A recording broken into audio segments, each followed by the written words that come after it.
Alright,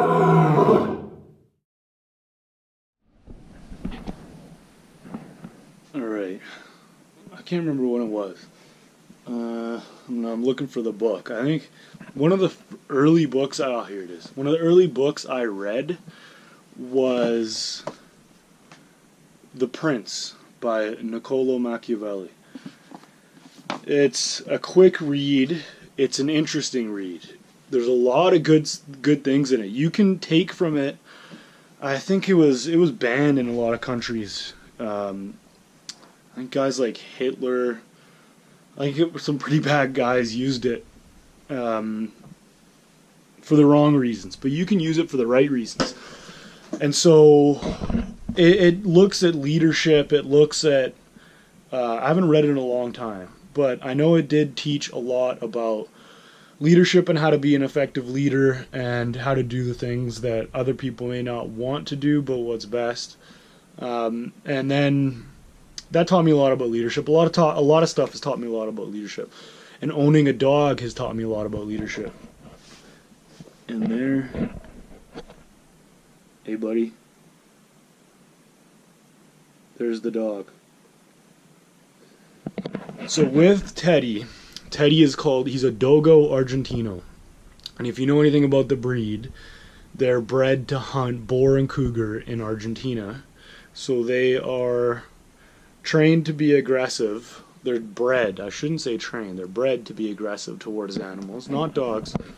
But animals, except for one part of the Martinez brothers, I think, took the dogs and started fighting them. So depending on the line you get, some can be aggressive towards dogs. Teddy's not really aggressive towards dogs, but he is insanely aggressive towards animals. He wants nothing more than to hunt and get after them, which is kind of cool. It seems like it's what dogs were made for originally, along with protection. So he's 105 pounds. He's a good dog. There he is again. And I've learned a lot. I'm in my first house. I'm a dog owner on my own for the first time. Grew up with a really small 18-pound pup who was a great pup. But this is a different animal altogether. And one of the main things I learned from raising Teddy was being calm and patient. You can't... I think there was a period where I was getting frustrated pretty easily. I think I had some other things that were maybe affecting me. But I was getting pretty short with them, losing my temper a bit. I'd never hit him, but I'd yell and get angry and stuff like that. And it reflected in him. He was becoming uneasy. He was getting a tad aggressive with other dogs. And it was my lack of leadership that was doing that. So then I realized this, and I calmed way down. I became more patient. I saw things clearer. I saw the big picture. I was able to be forceful without being aggressive toward him and angry toward him. And so that's a lesson that I took from that, and you can easily transfer it to parenting. You could transfer it to leadership within a group, within a team, within whatever. To be able to be calm amidst a storm, amidst something insanely annoying, like a 100-pound dog wanting to play and grab your arm and do all this when you just want to work. You can translate that over to different areas of your life and use it to see clearer when other people would get frazzled and stressed and worried. And that is just a quick little tip about leadership. You have to have the ability to see things from a perspective that others don't see it.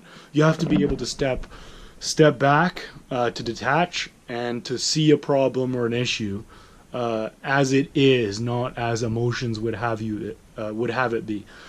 So next time you are in a crisis or are in a stressful situation, do your best to remember that. Do your best to detach, to see it as it is, devoid of the emotions, the anger, the worry, the fear that want to curb your perspective on the situation and normally will take us down a road of inhibition or excessive aggression when a calm, forceful approach may be best.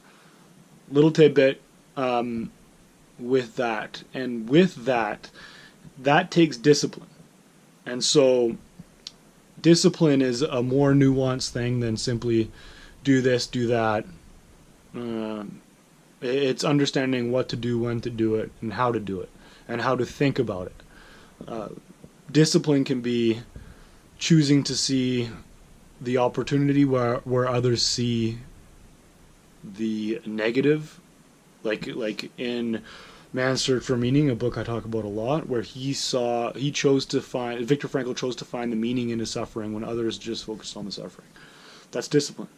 So I created a program that helps guys, or helps anyone actually, improve their discipline, or determine what areas they should be disciplined in, and then have the tools to then create that discipline.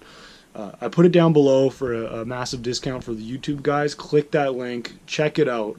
It's called The Lost Art of Discipline. And discipline is truly a lost art because we have so many distractions in our lives today that discipline is kind of taken a back seat, and we are ruled by options. No longer are we bored. We always have something to occupy our time. And when you can create discipline, you create a massive advantage for yourself, and you create the potential for more happiness and meaning and accomplishment in your life.